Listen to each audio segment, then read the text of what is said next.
Bom dia! Começando mais um episódio, nosso Calvinamente.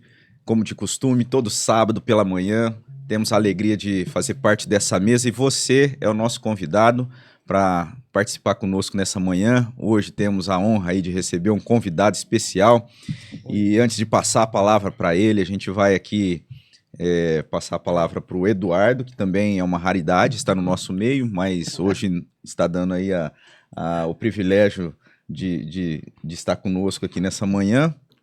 E tudo certo, Eduardo? Dê as boas-vindas aí pro pessoal. Bom dia a todos. Seja bem-vindo também. Fiquei refletindo aqui, será que é para tanto? Mas bom dia, reverendo, bom dia a todos. Bom dia, Felipe. E realmente é um prazer estar aqui mais uma vez. Hoje um assunto que me lembrou de um período da minha vida, né? E a gente vai falar um pouco disso aí no decorrer do episódio, se Deus quiser. E a pauta tá em cima? Estudou bem a pauta, né? Ou não tem pauta hoje? Ficou sem pauta hoje? Hoje ficou sem pauta. Mas como a gente sempre comenta, né, a questão do podcast, tem esse aspecto, né, a gente poder receber o convidado, ter um assunto, e o assunto acaba sendo desenvolvido de forma mais fluida. A gente que vem numa sequência, né, estudando aí alguns conteúdos um pouco mais denso, a gente se atrevendo, né, a explanar aí alguns assuntos mais complexos e tal, mas a gente fez isso com toda assim, humildade e também desejando, né, mostrar assim, o interesse de levar um pouco mais de edificação, assim como nessa manhã também, né, embora a gente vai falar a respeito de um assunto específico, que não é talvez tão comum, mas de alguma forma aqueles irmãos que estão nos acompanhando, de alguma forma têm contato com essa realidade, né? Que é a realidade da vida pastoral, aquilo que a gente pensa, por exemplo, sendo passado, transmitindo para aquela pessoa que está ali se preparando para o ministério. E para falar e para a gente conversar sobre isso, hoje a gente tem a honra de receber o seminarista Francisco. Já participou com a gente, né, Francisco? Isso, uma outra ocasião, mas foi na chácara. Foi na chácara. Foi na chácara que você participou? Foi gravado na chácara. Aí tava lá, sentei lá na cadeira, lá do nada o Felipe, né? O Felipe Alegria, porque não, eu não. ligado é 440. Felipe Alegria. O Felipe Alegria. Nova, hein? Tá vendo? Alegria. Felipe é acostumado sempre colocar aí, fazer as observações dele. Hoje tá sendo o alvo aí. Você já vê, ele já vê isso. Já rindo de mim, olha lá. E já mandou uma alegria pro meu peito. E assim, aí tava lá e falou, não, vamos fazer o podcast aqui agora. Eu falei, meu pai do céu, eu tenho muita vergonha de câmera. A dona Kaline é que sofre comigo até pra tirar foto. É uma luta imensa. Né? Ô Francisco, só para depois ele não ficar bravo comigo, como eu apresentei o Eduardo, agora aqui preciso passar a palavra para ele antes, né? Para que isso aí. Nosso professor de podcast. Tio Felipe. É isso aí, Francisco. Felipe Alegria. Continua, ô Felipe, dê as boas-vindas pro pessoal. Dê as boas-vindas. Pessoal fica... As boas-vindas pro pessoal. Bom dia pra gente, Felipe. Gente, sejam muito bem-vindos. Bom dia a todo mundo que tá assistindo. Mais um episódio de podcast. Francisco aqui na mesa hoje com a gente, falando um pouquinho sobre o seminário, como que é essa vida de futuro pastor, é isso? É isso mesmo. Então, rapaz, seja bem-vindo. Francisco Deco. Deco não. Vambora. Cara agressor, esse Felipe. Ô, Francisco, acho que a gente pode...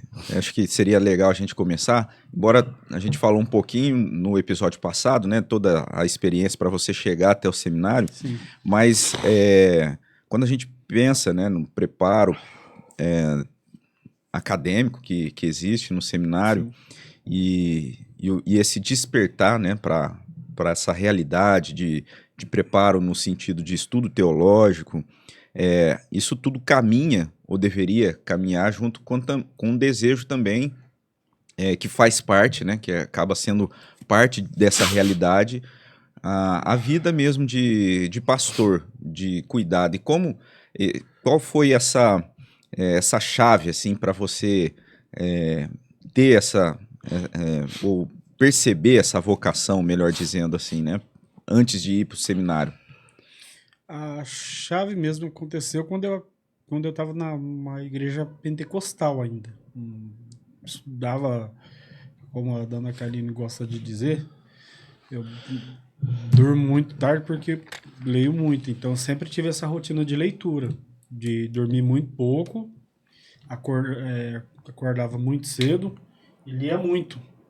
E, assim, eu sempre tive medo da vida pastoral, porque a gente vê que a vida de um pastor é uma vida solitária. Eu sempre olhava para os pastores da minha igreja, pelo menos a igreja pentecostal a qual eu frequentava, e eu tinha um certo temor, um certo receio. Mas nisso acabou acontecendo que as pessoas mesmo falavam, mas você parece um pastor, né? Aí eu lembro que a última vez eu estava frequentando essa igreja pentecostal e um dos pastores falou, não, olha, você não é um membro. Eu vejo em você um pastor, não vejo você um membro da igreja.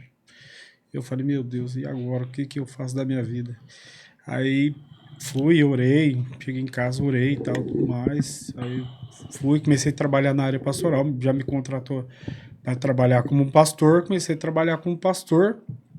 E nisso, quanto mais, assim, eu estudava, eu ia para o Instituto Teológico, que eu fazia, que era da Assembleia de Deus, ia me preparando mais ainda. Então eu acabava entendendo que Deus estava me chamando, mas que também foi como o senhor mesmo falou, tinha que ter o preparo acadêmico. Eu não entendia que um pastor ele só é vocacionado por simplesmente mera vocação, mas que um pastor ele vai começar a lidar com pessoas, ele precisa ter algumas respostas. Então não pode ser simplesmente na base, porque uma boa parcela dos pastores pentecostais eles têm essa questão de experiencialismo. Uhum. Ah, não, irmão, vamos orar aqui, o Espírito vai ver aí. Então acabava no final falando, não, mas não é esse tipo de pastorado que eu quero para minha vida. Eu quero um pastorado de fato que o pastor pegue a Bíblia e saiba responder uma resposta para aquele crente que ele precisa, conforme aquela demanda do dia. A gente não tem todas as respostas da vida, mas ao menos uma resposta bíblica o pastor ele precisa ter. Então eu acabava entendendo que era desse jeito que Deus estava chamando. E até agora, domingo que a gente esteve na casa de um amigo de longa data, ele foi uma das pessoas que disse para mim, olha, você não tem um perfil de um pastor pentecostal. O seu perfil é mais daqueles pastores de igreja tradicional. Por que você não vai para essas igrejas? E eu tinha muito receio. Eu falava, cara, eu não sei nem como é que vou ser recebido lá, então eu não vou para lá. E isso você já trabalhava como pastor? Como pastor auxiliar. Pastor auxiliar da quadrangular, né? Pastor auxiliar na quadrangular. Aí acabava no final, eu falava, cara, eu preciso estudar mais e mais e mais. Aí, engraçado que quando eu me casei com a dona Kaline, né? Que eu sempre chamo a dona Kaline de dona Kaline, que é a chefe. E quando eu me casei com ela, ela chegou em casa, ela chegou assim no local onde eu morava, tava aquela pilha de livro. E já viu, né? Todo leitor aficionado, a esposa falava que gostava de ler, e o que eu fiz? Dei o livro para a esposa. O livro do C.S. Lewis, Cristianismo Puro e Simples. Ela começou a dormir na leitura. Você já leu esse livro? Ela dormiu na leitura do livro. Eu falei, meu Deus, ela disse que gostava de ler e dormiu, mas não é. O cidadão, quando é novo, é casado novo. Ô Francisco, você falou que já nesse período você tinha medo do pastorado? Do ofício pastoral. Como assim? Porque a maioria dos pastores que a gente conversava, eles sempre falavam que era uma vida solitária. Uma vida que praticamente ele passa sozinho, ele, a esposa, e assim, a maioria das pessoas não compreende que um pastor precisa às vezes da companhia do próprio irmão da igreja. Ó, pastor, eu tô aqui comemorando o aniversário do meu filho, o senhor pode vir aqui, simplesmente vir aqui? Começou o arquivo confidencial com o pastor Robson, ele não estava sabendo, agora ele vai contar um pouco para nós como é que é essa vida solitária com 200 pessoas em volta. O entrevistado mudou de podcast para o entrevistado aqui do nosso programa nessa manhã. Mas eu acho que isso não condiz não, né, com o que a gente vive na nossa igreja ali, não. Ou não, sim? Não, na nossa igreja não. Mas pelo menos no contexto, tanto que os pastores pentecostais, eles sofrem muito, né? Sofrem muito. A maioria deles recebe muito mal. As pessoas às vezes não sabem disso. Pelo menos no contexto da quadrangular, um pastor quadrangular ele recebe muito mal. Recebe muito mal. Ele tem que se virar com os dízimos, as ofertas da igreja, ele tem que mandar para a igreja sede. Aí a igreja sede pega uma parcela lá, manda de volta para aquele pastor quadrangular e ele tem que se virar. Eu entendo que isso também varia, né? Tem de região para região, de igreja para igreja, né? É claro que uma igreja de qualquer denominação que faz parte de que está presente num contexto da sociedade, né?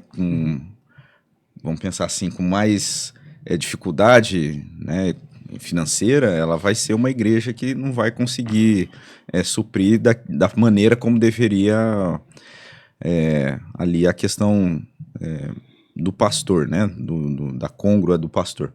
Mas assim, você falou dessa percepção que você tinha do medo, Isso. né, da questão do medo. Isso. E aí você venceu isso e se colocou à disposição nesse sentido, enfrentando esse medo. Isso. E depois isso já, até chegar ao ponto de você ir para o seminário, você já estava confortável com isso ou não? Você ainda nutria dessa tensão, assim? Como é que... Até eu chegar na igreja presbiteriana ainda tinha um certo receio, né? Aí depois que eu cheguei na igreja presbiteriana, fui Aí vendo... você viu que é tudo uma festa, né? O ministério do pastor. Não é uma questão de festa, né? Mas eu via como a forma como as pessoas tratavam o pastor Misael. Eu falava, poxa, cara, então não é isso que eu pensei, né? Então, até o próprio pastor Misael, quando eu fui conversar com ele sobre a minha vocação, eu tinha até receio de ter amizade com o pastor.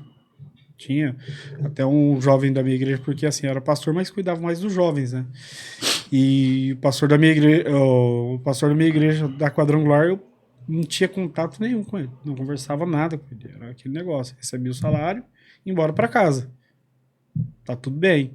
Mas quando eu cheguei na igreja presbiteriana, era uma outra realidade. Era uma outra realidade. E assim, o pastor Misael, ele teve toda a paciência. Toda a paciência. Falei, Deus, é esse tipo de pastorado que eu quero para minha vida. E eu possa também ter contato com a membresia da igreja. Não simplesmente um pastor que pega e vai embora e tem muito contato com o pessoal. Apesar que o pastor da quadrangular tinha muito contato com alguns irmãos, mas eu tinha uma certa resistência de ter uma amizade com ele. Não sei se era porque partia de mim, por essa questão, essa visão que eu achava que ele era muito solitário, mas eu não tinha muito contato com ele. O primeiro, ainda falei para minha esposa, o primeiro pastor que eu tive contato, que eu gostei de ter uma amizade, foi o pastor Misael. Foi o primeiro pastor. Nunca parei assim para conversar mais que 10 minutos com o pastor. Pegava e ia embora para minha casa. Não queria ter contato. E acabou no final, quando cheguei na igreja presbiteriana, foi isso. Aí eu falava, poxa, é diferente aqui. Tanto que no pós-culto, né, depois da oração final, o pastor Misael vai na porta, recebe as pessoas e tal, tudo mais. E aquele minuto ali eu passava ali, ficava conversando uns 5 minutinhos ali com ele, aí ia embora para casa. Entendi. 5 minutinhos, segundo a minha esposa, né? Uma hora, segundo a Karine ali, ó. Se eu não puxava, se ela não me puxasse, eu ficava lá conversando. Eu acho que o pastor Misael ali, o interessante dele é que ele é interessado, né, na gente. Ele quer saber, ele quer entender um pouco como é que funciona a cabeça de uma pessoa normal. Que não é pastor. E aí ele se torna interessante, né? Tem essa questão de esse trocadilho aí, seja interessado para ser interessante, né? E ele faz isso. Então eu acho que é uma amizade assim, né? O pastor Misael, ele tem esse carisma assim de fazer amizade por conta disso, né? Ele quer saber um pouco mais, depois ele coloca talvez a opinião e vem biblicamente, mas ele não julga. Né? Isso que é um pastor, ele não te julga assim de primeiro, ele te trata, ele cuida, né? Isso que é um pastor. Francisco, espero que você tenha aprendido essa lição. Por enquanto ele não é pastor, a gente pode brincar assim, mas a hora que você falar, o diploma tá aqui, meu irmão, você pode ter certeza que eu vou ficar, olha, pastor. Já pastor. te falei, você vai ser diácono na minha igreja. Não, olha lá. Vê isso aí direito. Vê Você isso aí quer que eu direito. fale aqui o porquê? Não precisa não. Pode, vamos continuar aqui. Não, aquele não. Falar assim, ó, a pessoa que está sendo aqui, o convidado é o Francisco. É o né? Francisco Então, hoje. Hoje o assunto é Francisco.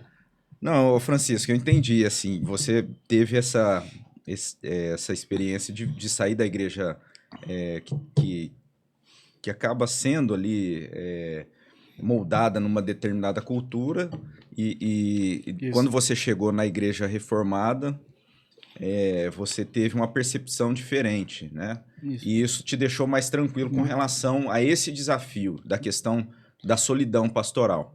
Muito mais tranquilo, porque eu vejo como uma forma, às vezes, como os irmãos até mesmo se preocupam com o pastor Misael. Não sei se você lembra, quando ele foi para o Rio de Janeiro, teve acho que um derrame óptico, que o olho dele ficou todo vermelho, e a igreja toda, olha, pastor, estamos orando pelo senhor. Uhum. E às vezes quando aparece uma questão familiar dele mesmo, que ele coloca lá no grupo, lá, e o pessoal fala, irmãos, não só o pastor, mas os próprios irmãos da igreja. Irmão, eu tô aqui... E você não acha, o Francisco, que isso também tem um pouco da questão da própria teologia também?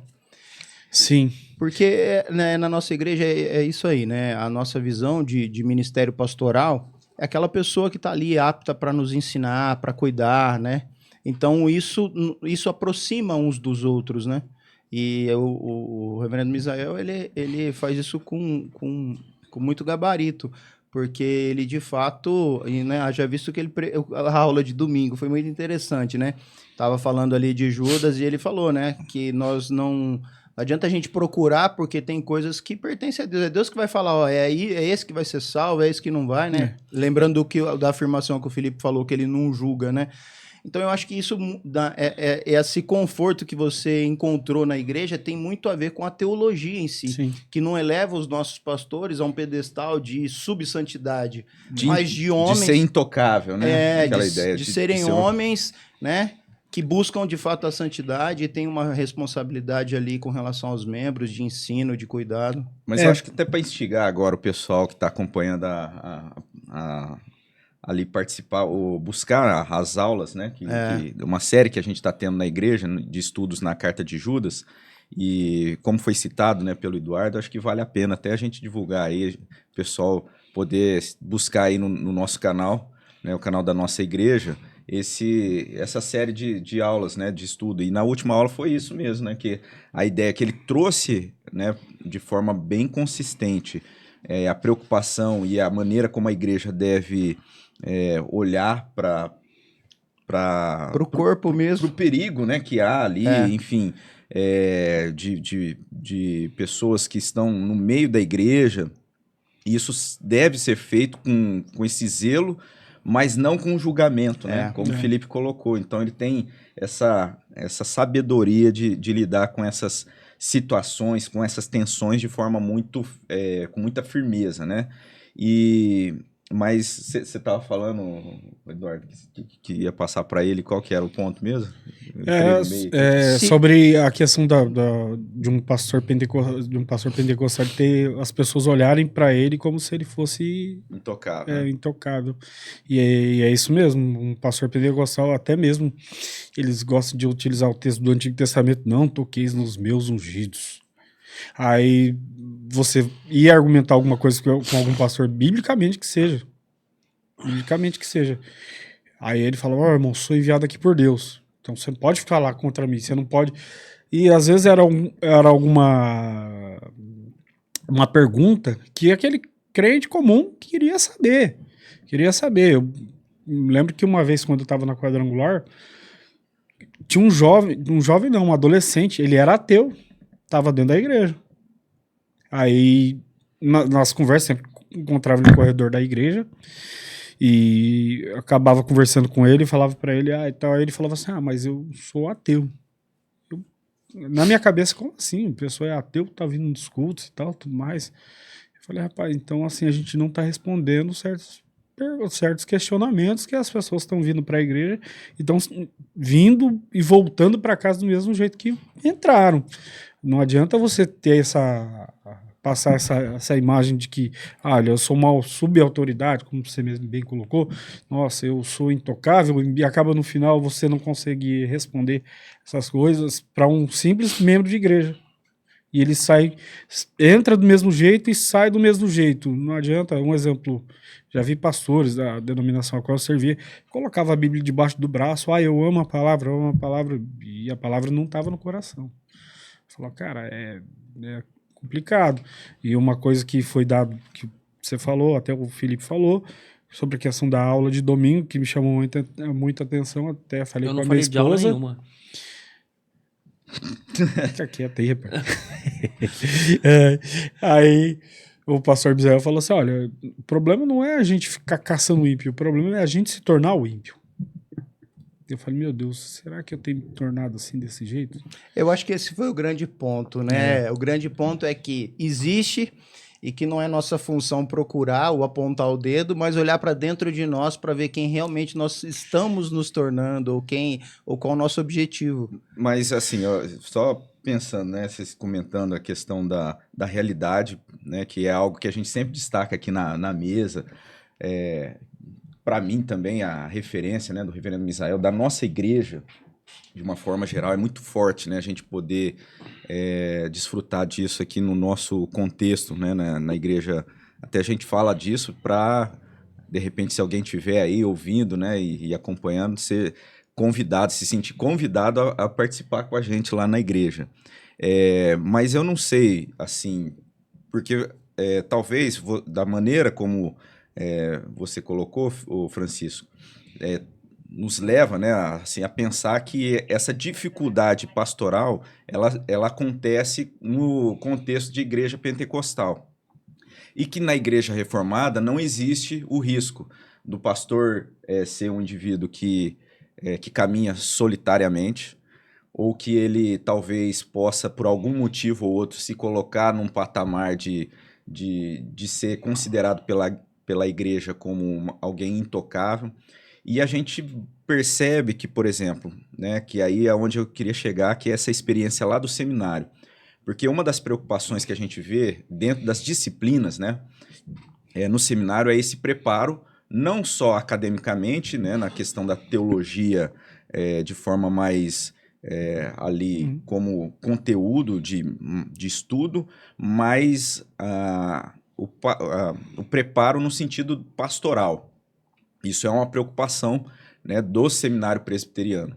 Por isso que a gente tem essa distinção. O nosso curso não é meramente o curso do seminário não é apenas um curso teológico, né? Ele é um curso de preparo para pastores. E nesse contexto, a gente vê toda essa preocupação. A gente tem obras, né, algumas obras que são escritas, obras de autores reformados que estão aí preocupados com essa situação, com esse perigo, como você colocou, que você pensou lá atrás. E aí eu queria saber o seguinte, se quando você chegando ali no seminário, se você percebeu a diferença com outras realidades, né, outros contextos ali de alunos de outras regiões, de outras igrejas, ainda que de igrejas reformadas, né, porque a gente tem alunos da presbiteriana, mas tem alunos também de outras igrejas Sim. reformadas fazendo o nosso seminário.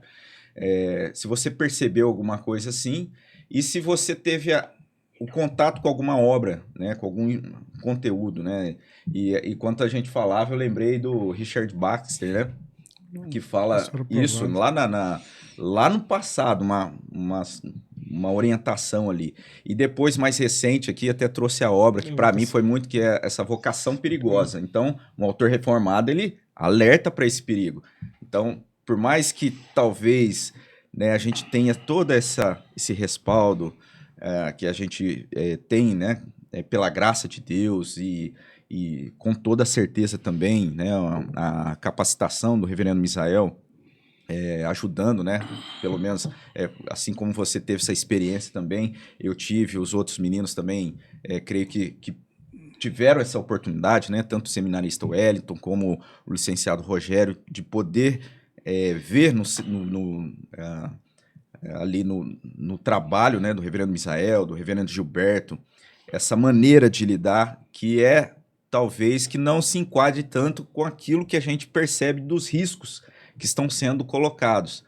E eu queria saber de você, se lá no seminário se você confirmou essa tua tranquilidade ou não. Você falou assim, não, peraí, eu acho que essa situação realmente precisa de cuidado, uma situação de risco, existe o perigo na questão ministerial. Vamos colocar assim, tem a questão do conforto, mas você entende que você começa a ouvir relatos de outros seminaristas Uhum. em que assim você fica com medo, você fala, poxa, mas a igreja não está cuidando desse seminarista? E você chega no seminário e você fala assim, nossa, minha igreja cuida e cuida muito bem de mim. Porque eu converso com colegas, o cara fala, eu tô aqui, cara, e Deus está me sustentando aqui. Às vezes o cara não tem como pagar o aluguel, ele tem que trabalhar em 2 igrejas, o cara tem que fazer não sei o quê, e às vezes ele tá ali como seminarista, e eu sempre fico agradecendo a Deus pela vida da nossa igreja, pela vida do nosso presbitério, porque não envia simplesmente o seminarista para lá e ó, se vira aí dentro, né? Não, eu lembro que uma vez na conferência da educação cristã lá do Mackenzie lá, a Maria Lúcia, lembra até hoje, ela me deu um abraço. E o senhor mesmo falou para mim, falou assim, ó, não esquece não, a igreja tá orando por você, a gente ama você. Então assim, eu vi que eu falei, poxa, eu não tô sozinho então. Mas assim, quando você olha para a vocação, agora os desafios e aquilo que você está tendo contato lá no sentido desse conteúdo de aprendizado, tem alguma coisa que te marca, que realmente você olha e que fala assim, não, realmente são partes, são situações do ministério que me colocam nessa necessidade de olhar para essa situação com cuidado, né, que o perigo realmente existe. Teve algum conteúdo ali que você teve esse contato que te chamou a atenção? Não? Ó, conteúdo literário, acho que foi o próprio livro do Baxter, né? Ele deixa isso muito claro, até o pastor Misael no início, ele falou, então, você é vocacionado, vou te dar esse livro. E a primeira vez que eu li, eu tomei um susto, eu falei, como uma pessoa dentro de um ano vai visitar 800 famílias, ainda no lombo do cavalo ainda, eu falei, meu Deus, é um pouco desafiador, mas existiram também tem a obra do, eu acho que é John Saitama, que é O Coração do Pastor, que a gente teve lá a aula de poimênica, que foi dado pelo pastor Romualdo, né? Uhum. E no livro, o John ele vai falando que um pastor ele tem os presbíteros para ombrear com ele. Que os presbíteros são pastores auxiliares. Eu não sei se é a cultura norte-americana os presbíteros fazerem esse papel de pastores auxiliares, mas eu fiquei muito impressionado. Eu falei, poxa, eu não tinha pensado assim não. E como a gente estava conversando dentro do carro, foi uma obra também que me marcou muito, foi a do Helmut Tillich, Uhum. Jovens Teólogos, que ele dá o conselho para todo jovem teólogo que quer ser teólogo. Não tente ser muito dificultoso na vida daquele membro mais simples. Ele coloca até uma simples ilustração ali que eu achei interessante. A pessoa chega simplesmente com uma pergunta básica e ele vai e joga, tipo, vou responder com a Confissão de Fé de Westminster, com as Institutas de Calvino. Não, era uma coisa simples.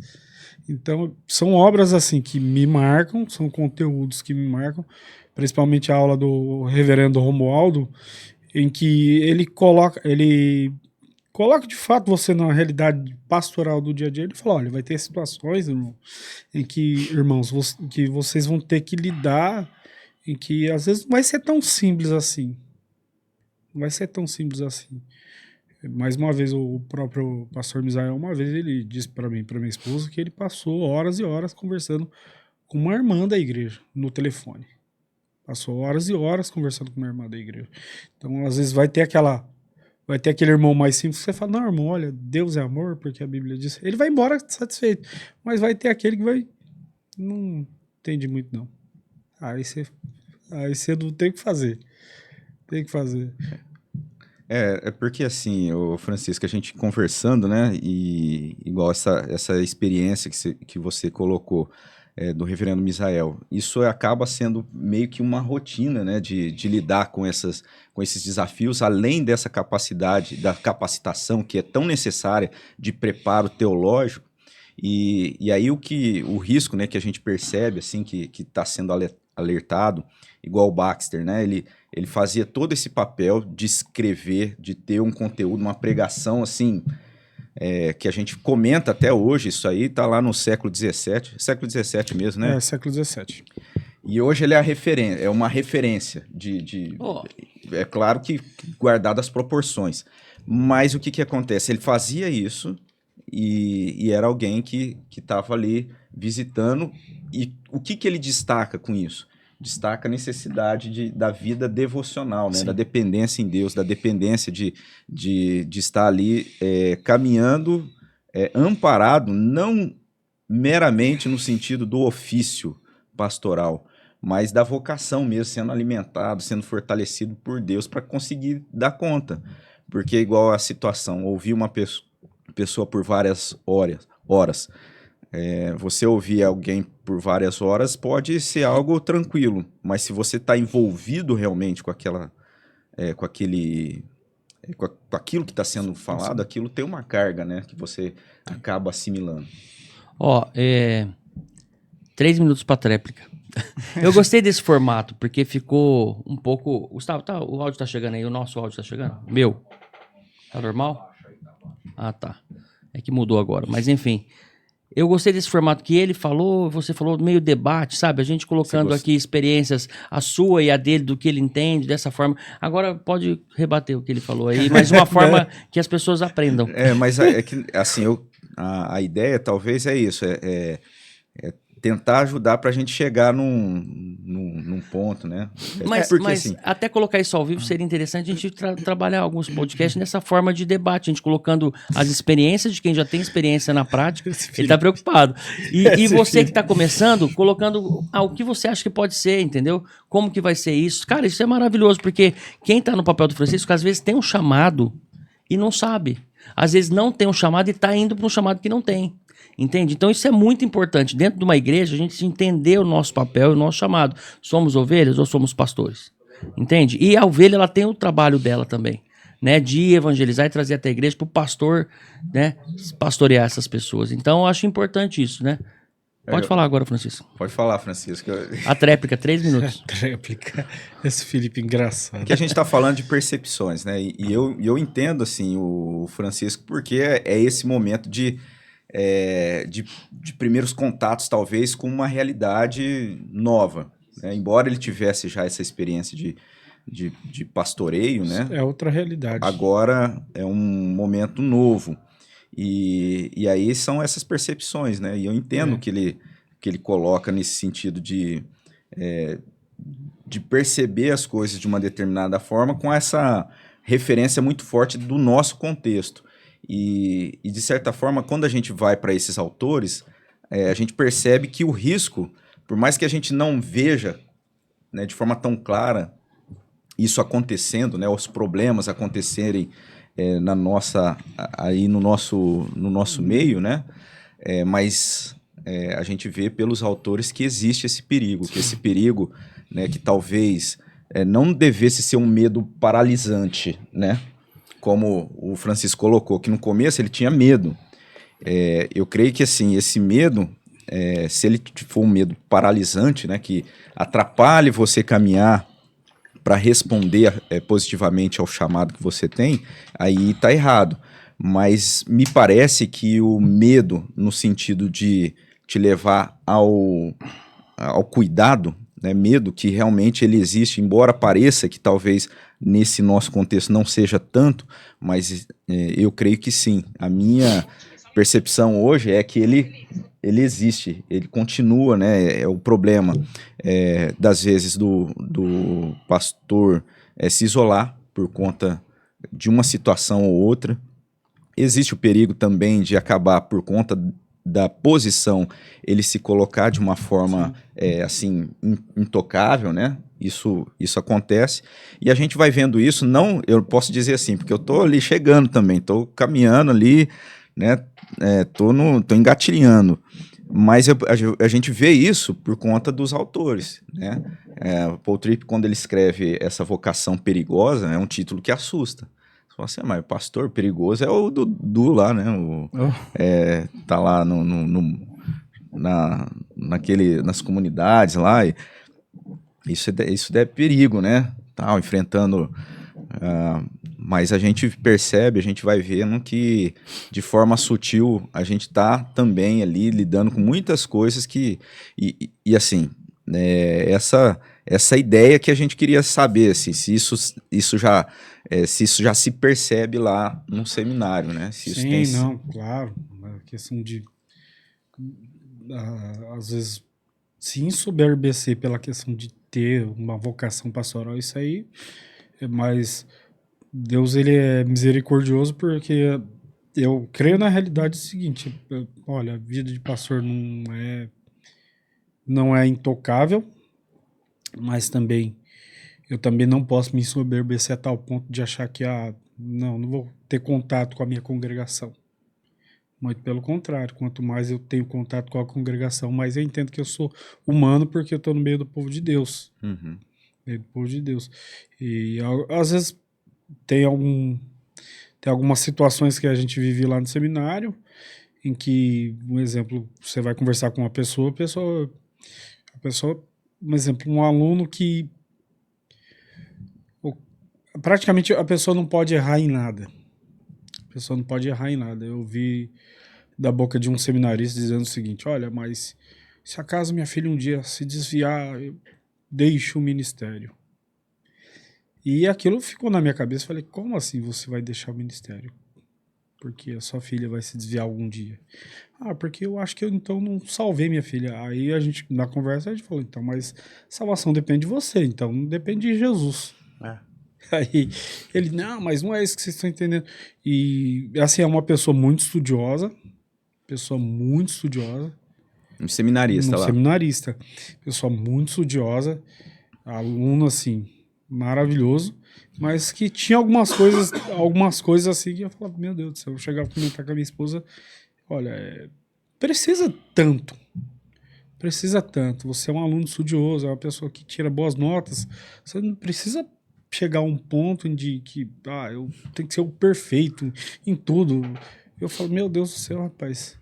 E sempre o apontamento, sempre a referência maior é sempre o pastor Misael. Eu falo, poxa, engraçado, o pastor da minha igreja é um pastor que tem, de fato, um respeito por outros pastores, e você vê a forma como ele trata os irmãos da igreja, você fala, cara, eu lembro que na conferência da educação cristã mesmo, eu entrei no elevador com ele, aí tinha aqueles pastores que já escreveram livros, Misael, seu livro ficou muito bom. Eu falei, meu Deus, eu sou um grão de poeira mesmo nesse grande deserto, porque a forma como o pastor é tratado e a forma como ele trata as pessoas, eu falo, meu Deus, eu sempre lembro da oração do escritor de Provérbios, Senhor, não me dê algo que faça esquecer o teu nome, mas não me deixe faltar nada ao ponto de blasfemar o teu nome.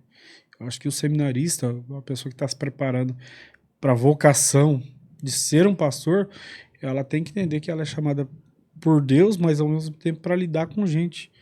Até o reverendo Augusto Nicodemos, ele gravou um vídeo, o pessoal pegou um recorte de um vídeo dele, ele disse, olha, a nossa teologia reformada tem que pedir perdão para as pessoas da forma como a gente tratava as pessoas. Lembrando que um pastor, ele trata de gente, ele não trata de livro, ele trata de gente, ele estuda livro para tratar de gente. Eu acho que uma das pessoas que tem, às vezes eu tenho algumas críticas com ele, é o professor Adilson, que ele diz, olha, você precisa ser mais humano. Pode amar teologia? Pode. Mas o ponto culminante das falas dele é, você pode lidar com teologia, mas lembre-se que você vai lidar com pessoas. E pessoas diferentes. Então, eu acho que o vocacionado, ele não sei, né? Não sei se alguns têm essa percepção, mas ele passa a entender, poxa, de fato, Deus me chama para lidar com gente. Um abraço, professor Adilson. O reverendo Adilson. Reverendo Adilson. Professor do seminário? de seminário. Professor de seminário. assim, Eu ia interessante falar a porque tréplica ele agora. é um... Depois da tréplica vem o quê? Com a E vocês vão ficar só assistindo, é isso mesmo? Eu porque isso tô aqui notando aqui. Ó, uma Você fala de premissa que pastor. parte... Não, então, já que é pra me comprometer... Deixa eu só falar do Pode falar, reverendo pode falar. Adilson, porque ele é um professor da área, pelo menos no meu curso, ele dá psicologia ainda. e capelania. E a capelania é esse cuidado mesmo, né? Então ele tinha esse envolvimento. O ministério dele era baseado nessa linha. Então ele realmente, às vezes, tem alguns posicionamentos que não é o que todo mundo concorda, né? Mas com relação ao ministério, ao trabalho ministerial dele, era feito ali, o foco, né, era muito com relação à capelania. E isso mostra muito isso, né? O chamado, a vocação, né, o preparo com um objetivo. O objetivo é cuidar das pessoas. Não é só, não é lidar com pessoas. Vamos pensar assim, mas o ministério é lidar com pessoas. O ministério não é só lidar com livros, é lidar com pessoas. E aí a gente vai ver que, na verdade, o ministério, ele exige os livros, exige o estudo para a finalidade de cuidar das pessoas. É interessante isso, né? Porque esse é o chamado, o pastoreio para cuidar, conduzir, né, as pessoas. Tanto que o meu trabalho lá de capelania, que foi eu, o Wellington, um irmão chamado Armando e um outro irmão chamado Raniel. A gente foi lá em Americana, né? Fazer um trabalho americana e o trabalho lá que a igreja desenvolve, eu fiquei admirado. Cuidar de morador de rua, as irmãs, elas se voluntariam. Uhum. Elas pegam a roupa desses moradores de rua, elas lavam a roupa desses moradores de rua. Tem um local para o morador de rua tomar o banho. É todo um cuidado. Aí ela fala, tem essa roupa aqui, você quer essa roupa?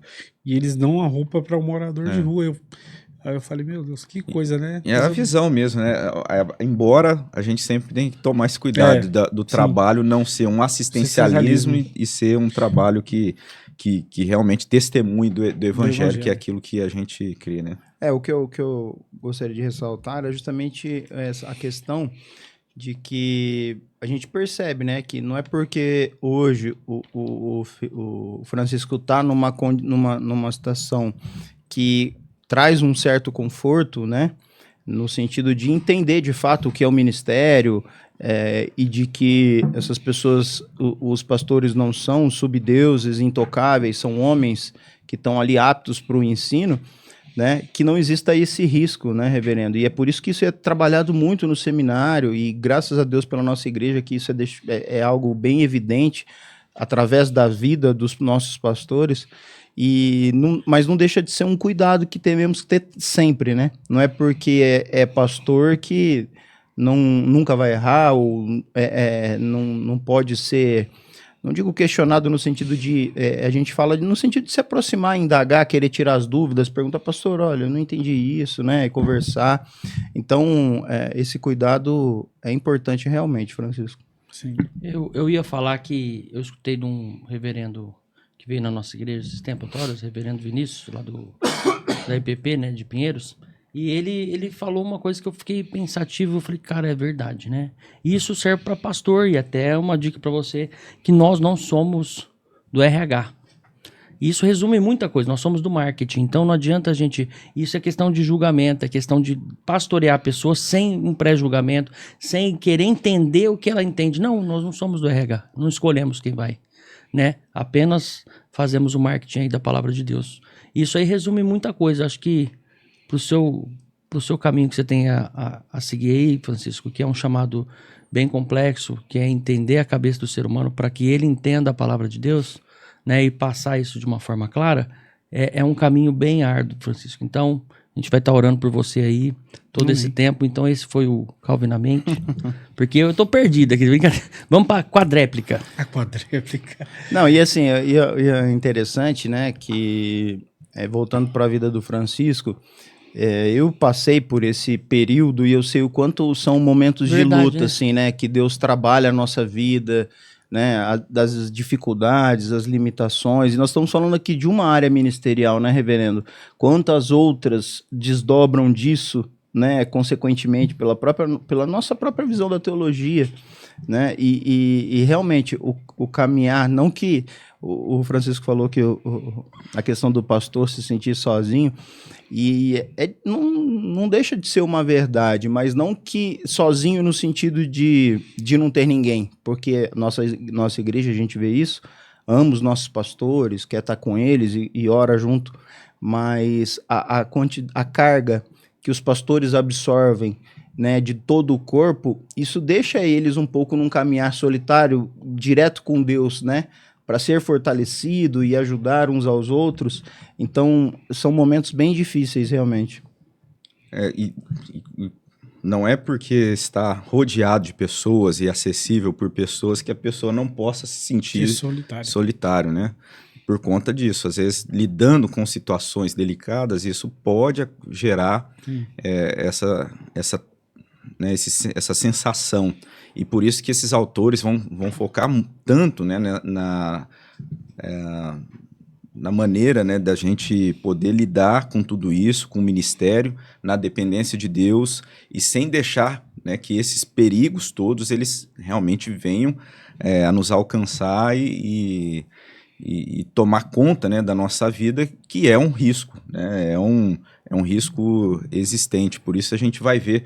E aí só assim, lembrando, né, o Francisco, algo que ali como essa evidência de um trabalho ministerial, né, nessa obra do Paul Tripp, ele vai chamar a atenção para a humildade, é algo que a gente precisa nutrir. Isso é para a vida de todo crente, né? A gente está falando de ministério aqui, talvez, eu penso assim, aquelas pessoas que estejam acompanhando, é interessante para ver, né? A gente conversar um pouquinho a respeito disso, do preparo, daquilo que o seminarista Francisco está passando, ou tendo as impressões dele, a gente poder falar dessa questão ministerial mesmo, daquilo que a gente também tem percebido, mas eu acho que a maior edificação é isso, que essa realidade, de alguma forma, também é aplicável para a vida de um crente, né? Então, Sim. Quando a gente pensa, por exemplo, naquilo que é tão necessário, que o Paul Tripp vai listar, né, como a humildade é algo importante para ele se pautar, né, ele buscar isso, não deixar que isso venha se afastar, né, a atitude de humildade,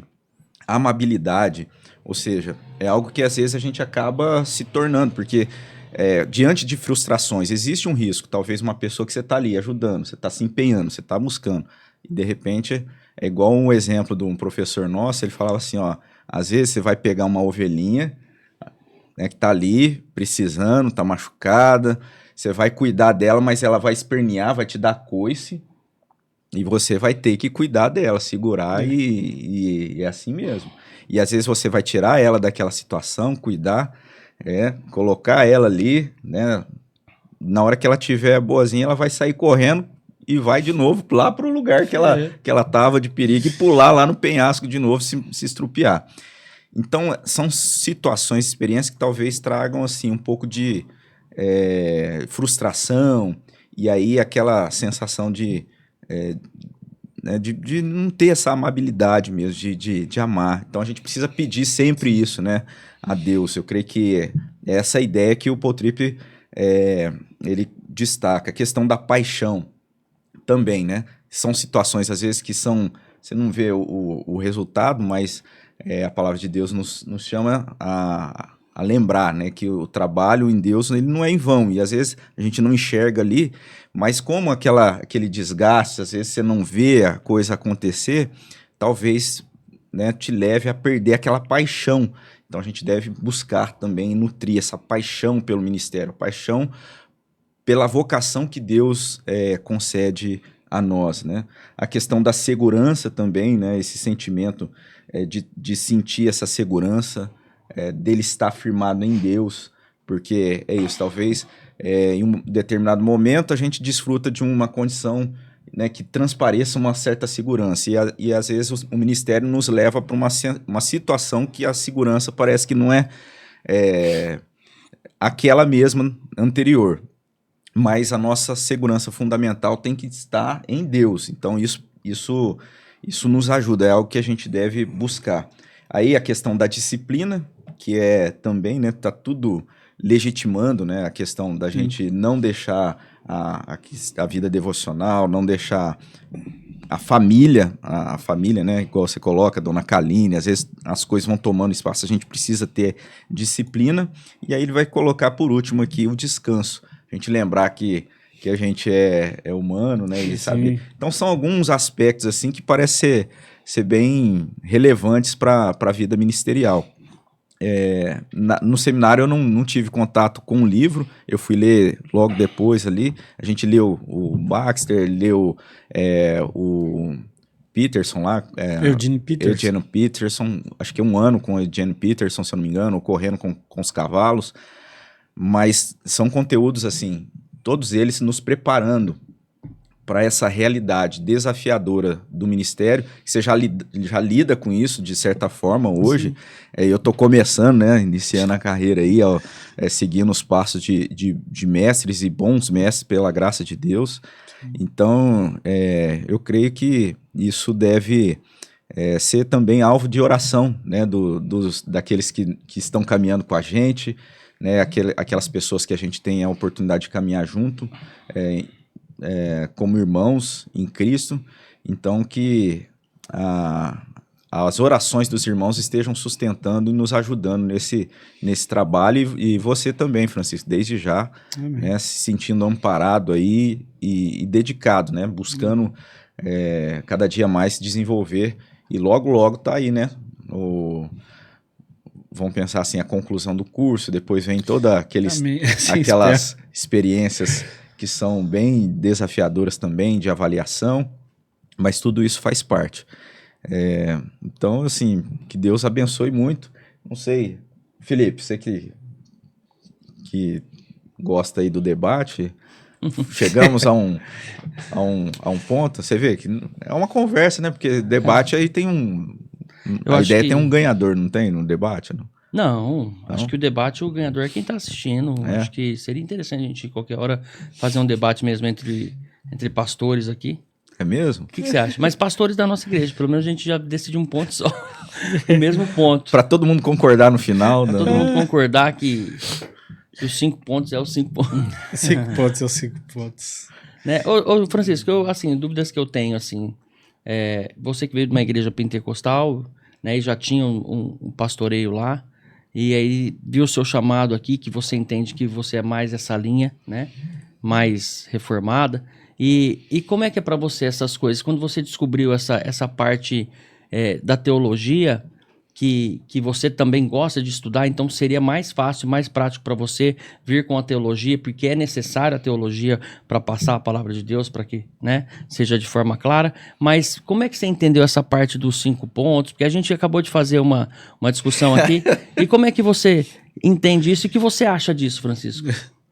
Dos 5 pontos? Não só os 5 pontos, mas todo esse trabalho que vem desde 1500, né, desde a Reforma Protestante, entendendo porque você passou por uma igreja pentecostal e isso é um pouco perdido ali, né? Não é tão colocado, né, na prática. Rapaz, Deus em sua infinita graça, quando eu comecei a ter contato com literatura, foi com o meu primeiro pastor. Quadrangular, ele tinha uma estante cheia de livros, ele não tinha lido nenhum. Ele mesmo um dia falou isso em cima do púlpito.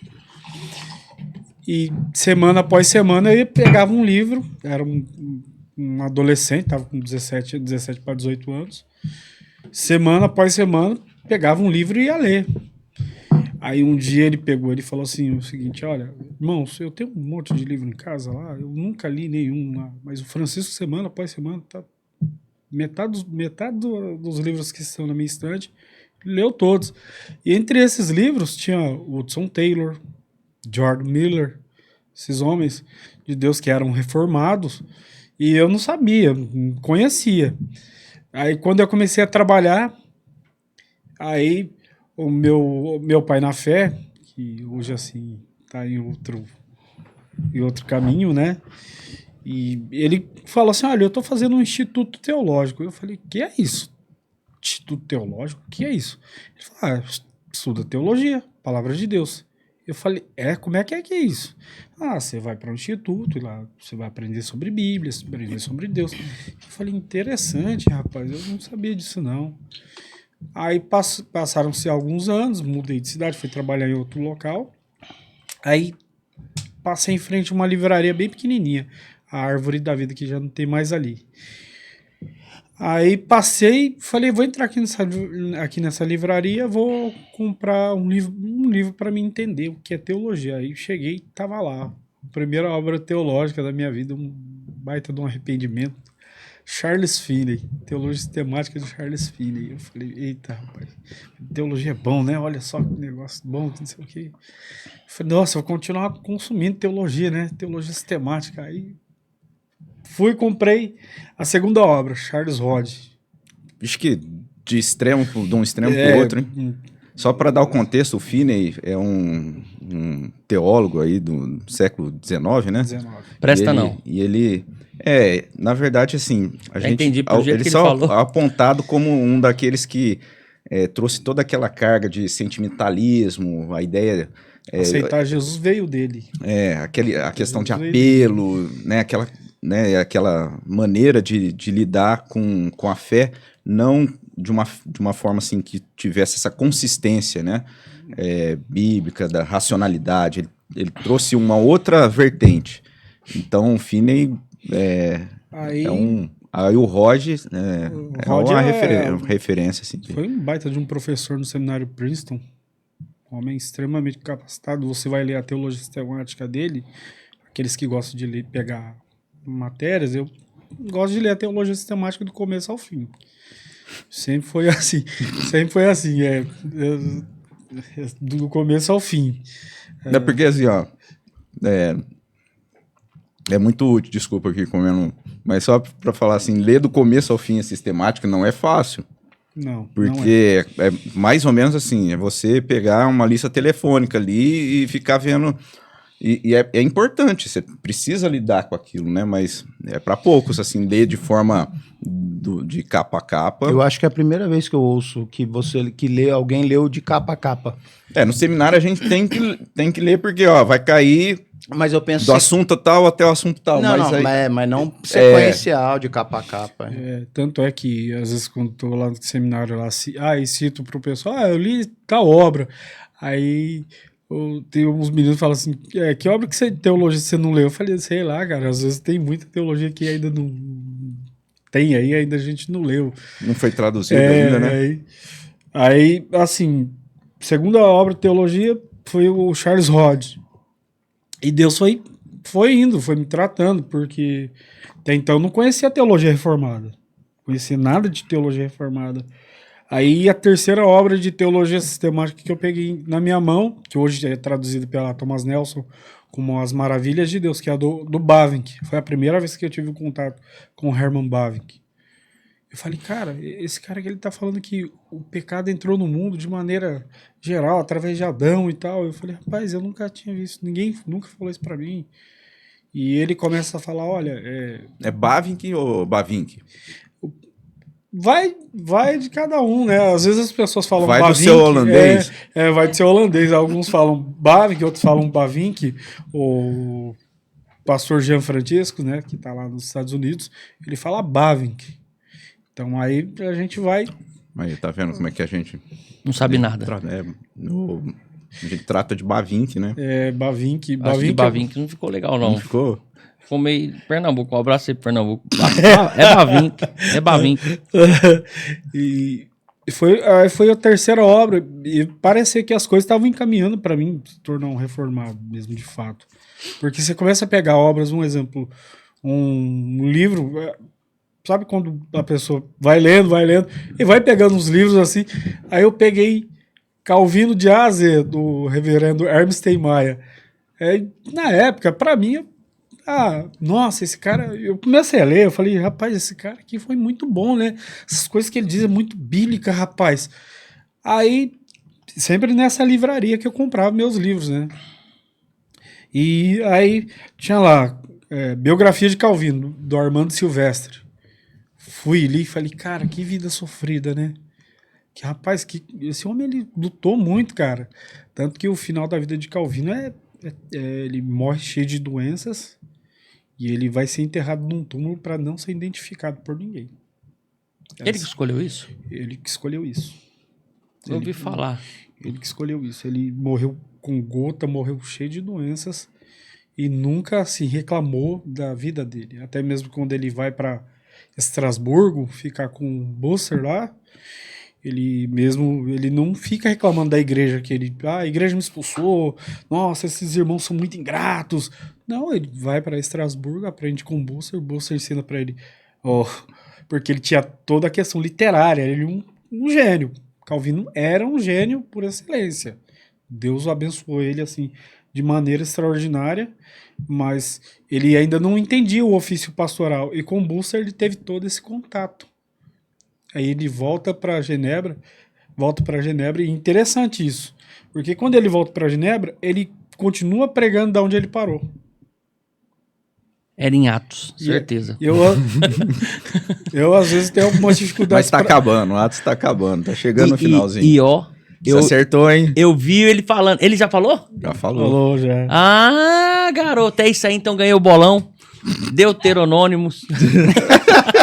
É isso mesmo? Não, mas assim, e como as coisas são engraçadas, né? Eu lia muito livro e tal, casei, mas tinha alguns trejeitos pentecostais ainda. Pra você ter ideia, dormia de calça. A minha esposa, ela queria morrer comigo. Ela falava assim, meu Deus do céu, esse homem dorme de calça. Como assim? Calça jeans. Calça jeans, calça social. Dormia, cara. Eu falava assim, não... E por quê? Por que isso? Eu não sei, cara. Eu acho que inconscientemente a pessoa acaba fazendo algumas coisas. Não faz sentido, né? Inconscientemente a pessoa... Não, isso aí... que eu ia falar, eu isso aí também é durmo normal. de calça no É. frio. Não, Calça mais de malha, calça calça... social. É. Impressão minha, mas a gente tava acabando, agora a gente vai... Voltou. Voltou, tá. Não, mas Beleza, eu tô essa tentando questão de pegar calça, agora. essa questão é bem comum nas igrejas pentecostais, assim, um pouco mais tradicional pentecostal. E isso aí, sabe qual que era a justificativa que eu já ouvi? Que não faz sentido pra mim. Que Deus não te visita à noite, no sonho, se você não tá de roupa, não tá de calça. Eu falei, cara, mas como assim? Até na individualidade do casal, Deus tá olhando lá, o cara lá fazendo... Não, mas isso aí depois o pessoal corta. Né? Não tinha Mas necessidade... então, aí foi isso. Aí, quando eu peguei um exemplo, peguei o livro do John Piper para ler os 5 pontos do calvinismo, se você é um leitor sério e presta atenção no que o John Piper está expondo, porque o John Piper ele não diz para você seguir uma ordem cronológica. Ele fala, olha, você tanto pode começar pelo último ponto, como você pode começar no meio. E ele coloca textos bíblicos ali, e se você observar bem, você fala, olha, isso aqui tem consistência, isso aqui é bíblico, não é antibíblico. E um exemplo, quando eu fui estudar para fazer a prova para entrar no seminário, fui ler a Confissão de Fé de Westminster, falei, isso aqui é bíblico, porque lá tem todas as passagens. Não é uma confissão que, escolhemos esse argumento aqui, bola para frente. Não, olha, essa pergunta, esse argumento aqui, ele tem textos bíblicos. Um exemplo, você que está lendo, o pastor que está lendo a Suma Teológica, não tem isso. A Suma Teológica não tem, é argumento, é aquele argumento aristotélico. Pergunta, responde, ele vai fazendo a contra-pergunta. Então, quando eu estou lendo ali a Suma Teológica de Aquino, eu falo, olha, é bom, porque tem toda uma argumentação teológica. É uma reflexão mais filosófica, mais né? filosófica. Então, assim, quando você vai olhando, assim, esses estudos teológicos, o reformado, ele não está preocupado em atacar ninguém. Ele não está preocupado. Olha, eu tenho que defender meu ponto de vista doutrinário, porque o fulano, ele tem uma visão teológica pobre. Não, está preocupado em escrever para a glória de Deus. É muito embora os 5 pontos eles sejam uma resposta contra o... Mas porque o próprio calvinismo estava sendo atacado, então foi uma questão que o sínodo de Dort encontrou para responder perguntas que os arminianos estavam levantando ali. Não era a questão de, não, vamos aqui atacar os irmãos arminianos, porque eles pensam diferente da gente. Não. Os próprios remonstrantes Você teve esse contato já pastoreando lá. pastoreando. E isso mudou alguma coisa no teu... na maneira de você lidar, ou mais na questão da exposição, na pregação, ou também no seu trabalho? Não, ali? a forma como eu vi assim que as pessoas olhavam para a Bíblia, eu falava, olha, pessoal, eu acho que a Bíblia é uma caixinha de promessa. Pega a Bíblia lá e abre quando convém. Isso para mim tava assim, praticamente eu tinha um cultos que eu chegava a chorar e eu falava, meu Deus, isso não é pregação. Isso não é pregação. Isso para mim a gente aí dentro do meu íntimo eu falava, isso a gente tá mentindo para as pessoas. Falando que Deus vai realizar sonhos, que não sei o quê. E sendo que Cristo é a realização de tudo. É a culminância de tudo. Então acabava no final, eu ficava muito triste ouvindo certos sermões, mas ao mesmo tempo não chegava, ô pastor, o senhor é um herege, o senhor é não sei o quê, não, o senhor tá errado. E, não, eu falava, não, olha, eu tiver a oportunidade, a gente conversa, eu explico direitinho, mas não pegava e atacava ninguém. Então, assim, eu pegava e falava, poxa, é diferente, eu preciso de fato de uma igreja que foi quando engraçado que foi igual da outra vez eu disse, o Gesley, que eu tinha discipulado o Gesley. Um abraço pro Gesley, né? O Gesley, O Gesley assiste a gente, rapaz. O Gesley, Um abraço pro Gesley. o engraçado que o Abraço pro Gesley, Gesley. ele era da Quadrangular e Um abraço, Gesley. ele no início assim, ele começou a ler alguns livros e aí ele falou assim, tô comprando livro e tal. Eu falei, cara, legal demais, rapaz. E ele me apresentou o livro do Benihim, cara. Eu falei, rapaz, eita, cara. Benihim morreu agora, recente, né? Não tô nem sabendo, cara. Tô nem sabendo. Aí, beleza. Aí, o Gesley lá com os livros lá, eu falei, rapaz, preciso melhorar um pouquinho mais, né? Como eu era muito franco com ele, eu falava, você tem que melhorar um pouquinho mais, cara. Esse livro aí não, Benihim não dá, né, cara? Benihim é um pouquinho difícil, né, tal. E aí o Gesley, a esposa do Gesley tinha contato com a doutora Tassiane e ela convidou a Ellen para ir no culto da igreja. E eles foram. Então é culpa da Tassiane. É culpa da Tassiane. Aí um dia lá eu... Brincadeira, né? Orando. A Ellen, nessa semana que a gente tá com o EBF lá na igreja, tá lá carregando o piano lá. Tá valendo por 8 a Ellen, tadinha. Aí, assim, ele veio no culto na igreja presbiteriana, eu comecei a orar porque eu já não estava suportando mais, eu estava de fato, assim, um ponto de praticamente, falei, Deus, olha, se não aparecer alguma igreja séria, eu acho que dessa vez eu vou virar ateu, porque do jeito que tá a coisa aqui, para mim não tá dando. Vamos fazer campanha, vamos fazer não sei o quê. E você é pastor lá? Eu era pastor lá, eu já muito irritado com toda essa situação, eu peguei e falei, Deus, olha. Aí foi quando o Gesley entrou em contato comigo, ele falou, eu fui numa igreja, a igreja é boa. Eu falei, a igreja é boa mesmo? Eu falei, se você estiver me ludibriando, rapaz, a gente vai ficar sem conversar. Um abraço pro Gesley. Nesse ponto, ele já tinha. Já mandamos. Ele tinha um amigo em comum que eles se viam na escola, né? O Pis. Um abraço pro Pis aí também. E aí ele viu, foi na igreja. Leandro Bega. É esse aí. Ele gostou da igreja, né? O Francisco contando a história pra nós. Gostei da igreja, ele chegou no Pis. Por que você não me chamava pra vir nessa igreja? Você nasceu nessa igreja, por que você não me evangelizou? Por que você não falou pra mim? Eu não, tinha medo de você. Escola. Ele falou isso pra você? Falou. Cara, porque ele era bravo. Não, cara. O Francisco era bravo. Francisco era bravo, né? Na escola. Rapaz, assim, como você vem de um contexto de cultura de família, um exemplo, meu pai era traficante, né? Meu pai morreu com câncer por causa das drogas. Uma mãe alcoólatra, uma avó macumbeira. Nossa, mano. Assim, Tá fazendo chorar agora? Tanto que agora Final. Encontrei meu irmão agora no centro da cidade e a gente conversando e a gente falou de um primo que eu gosto muito dele. Ainda até minha esposa falou, é um primo que você gosta muito, né? É um primo que eu gosto muito. Aí eu acabei descobrindo que ele foi preso por tráfico de droga, aliciamento de menor, sequestro, uma sequência de crimes assim que eu falei, rapaz, eu não acreditava que ele tá fazendo tudo isso, não. Pra mim, ele só tá mexendo. Tudo bem, a pessoa traficante, aí é ruim, mas não sabia que a coisa estava tão... Meu irmão falou, cara, ele estava pior do que você pensa que ele estava. E ele pegou 30 anos de cadeia. Eu falei, meu Deus, eu falei, cara... E nesse dia que eu conversando com meu irmão, fiquei muito triste, muito chateado. Eu falei para minha esposa, eu falei, olha, eu não acreditava que ele estava assim, dessa forma. E às vezes a gente vem desse contexto e tem familiares que estão dando um grito, pedindo ajuda, e a gente às vezes fala, poxa, cara, tanto assim, que eu não gosto de ficar falando muito acerca disso, mas, um exemplo, a minha irmã, ela é lésbica. Ela é lésbica. Mas nunca desmereci ela, nunca destratei. E ela um dia ela contou pra mim por que ela virou lésbica. Ela foi abusada na infância dela.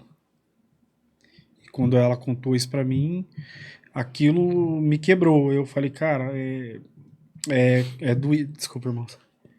É doído se você ter um irmão, uma irmã, em que você não. Você lê livros, você fala, cara, eu tenho resposta pra todo mundo, às vezes consigo, mas. E a minha família? A minha esposa, a gente tá em casa, ela chora com relação aos pais dela, o temor que ela tem de perder os pais não tá em Cristo. E a gente várias vezes conversa com meu sogro, conversa com a minha sogra, com os meus cunhados, e ela vive essa realidade na casa dos pais dela. Vive preocupado, se meu pai morrer sem Cristo. Então, assim, a gente vai tendo conhecimento do calvinismo, mas a gente precisa também entender que o calvinismo não é simplesmente teórico, mas é algo prático. Algo prático, porque às vezes eu posso devorar uma Instituto de Calvino, 4 volumes, e deixar de amar uma pessoa que está próxima a mim. Deixar de anunciar o evangelho. Eu lembro que um dia eu chamei minha irmã para conversar. Falei, olha, senta aí, vamos conversar um pouquinho. Falar dos seus caminhos. Falei, olha, você entende que um dia você vai prestar conta de tudo isso que você está fazendo. É isso mesmo que você quer para a sua vida?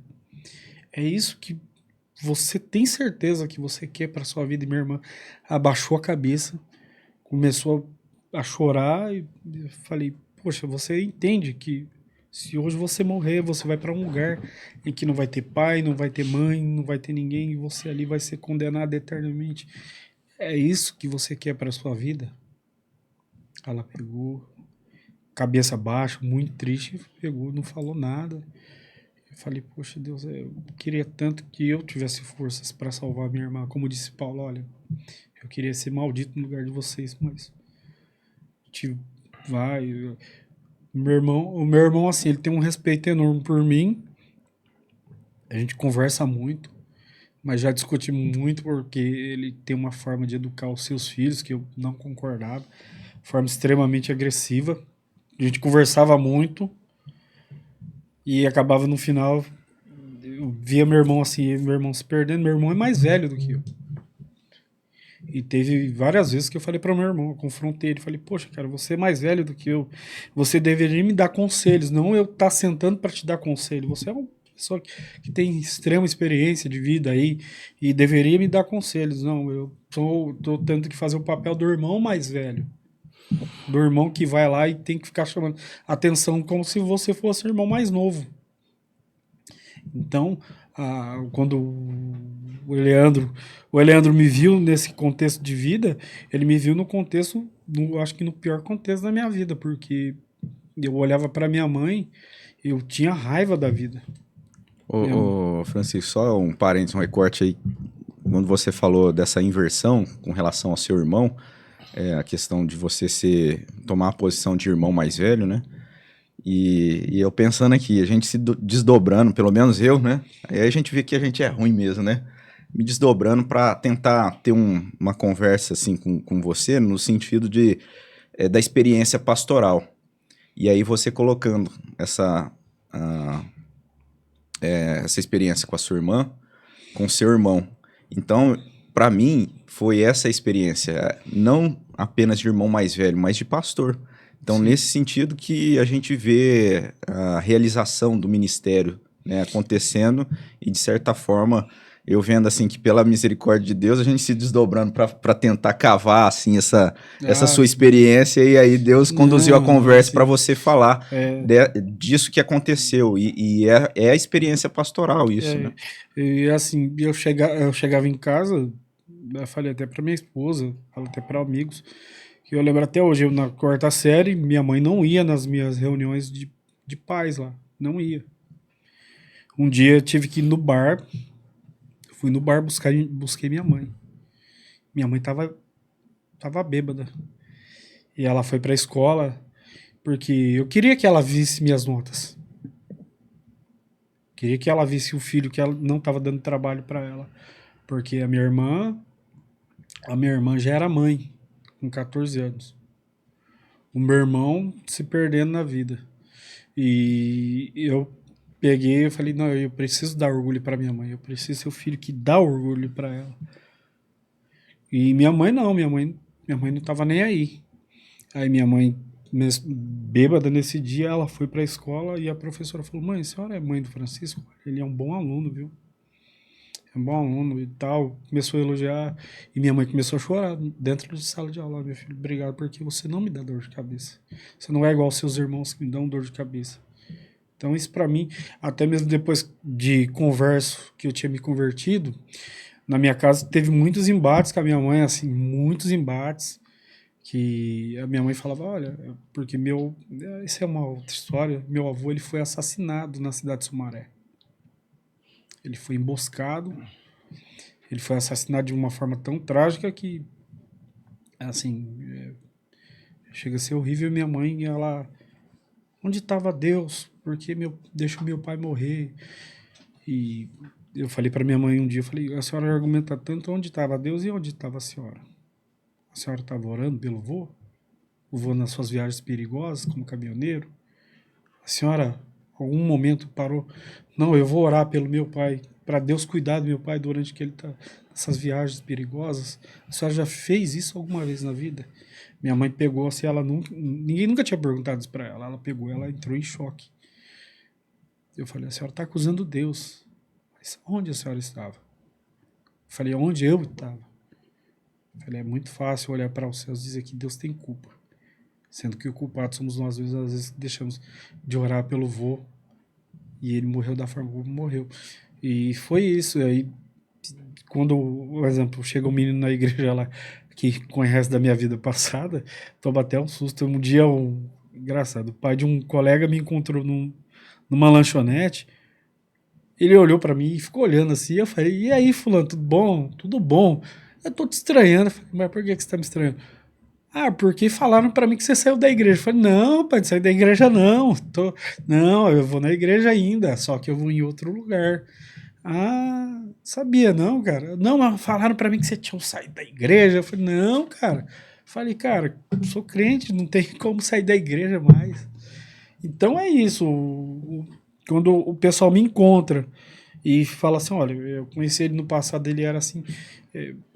tem que ter paciência, porque assim, a gente vem de... Não, mas agora ele não tem mais medo, não. Agora... Graças a Deus, né? Ainda bem, né? Agora a gente tem medo dele. Agora a gente tem medo dele. Mas, eu acho que isso aí resume tudo o tempo de Deus, né? Resume o tempo de Deus. Porque talvez se ele te chamasse, e a gente tem um papel de crente evangelista ali, né? De chamar todo mundo, né? O negócio é anunciar e todo mundo saber o nosso testemunho, que nós somos crentes, onde nós anda. Mas se ele te chamasse naquele contexto, talvez você não iria escutar. E pode pegar até um asco, alguma coisa assim do tipo, né? O que esse cara tá querendo me levar pra igreja? Acho que eu tô errado. Né? E apanhar, né? Que é o pior. E era o medo dele, né? Na verdade, é o medo dele ainda. É brincadeira. Mas você vê que tudo é o tempo de Deus, né? Não adianta a gente querer acelerar, não são os nossos planos. E assim... E até nisso, dentro que o Felipe colocou, a questão do tempo de Deus, a impressão que eu tenho também, Francisco, embora realmente seja muito triste toda essa experiência que você passou e ainda enfrenta, né? Mas de alguma forma a gente percebe que é capacitação, né? A maneira de você... São experiências que você vai poder auxiliar pessoas durante o seminário, né? Durante o ministério. Você poder... ajudar pessoas que enfrentam situações parecidas, semelhantes. Então, é bem importante você entender dessa maneira também, né? Como usar isso para alguma forma de benefício para ajudar outras pessoas. Eu acho que é isso, porque depois que ele fez a gente Você orar ia aqui... perguntar outra? Não, já até fiz assim, porque eu falei, rapaz, não vou perguntar mais nada. Não, vai que ele 5 faz pontos, eu chorar você foi de novo. por 5 pontos do calvinismo? Não, vamos marcar esse Aí- podcast para outro dia, porque senão vai que ele vem dessa forma aí, né, pastoreando a gente. Francisco, muito legal, cara, você tá aqui com a gente, contando um pouquinho da tua história e falando aí sobre os desafios que tem pela frente, né, trabalhando em cima de muita teologia, isso é importante. E a gente espera que Deus te encaminhe aí nesse processo, que quem for passar pelo teu pastoreio entenda a palavra de Deus, né, pastor? É isso mesmo, que Deus abençoe, né, continue sustentando o preparo e já a atividade, né, como obreiro. Só lembrando, ore pelo Francisco, o trabalho dele, tá já na lida ali Cidade de como Bálsamo. obreiro na cidade de Bálsamo e também ali, né, participando junto com a igreja. Então que Deus esteja capacitando a vida dele, esteja abençoando. Abençoando a Kaline também, que acompanha o esposo. Dona As Kaline. viagens, Dona Kaline, né? Diz o... Acho que foi o...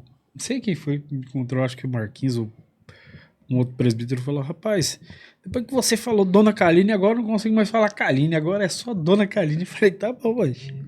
Soou bem, né? Dona Kaline ficou legal. E, Francisco, assim, né, parafraseando o abraço da Maria Lúcia, lembre-se sempre disso, a igreja está com você, orando por você, né?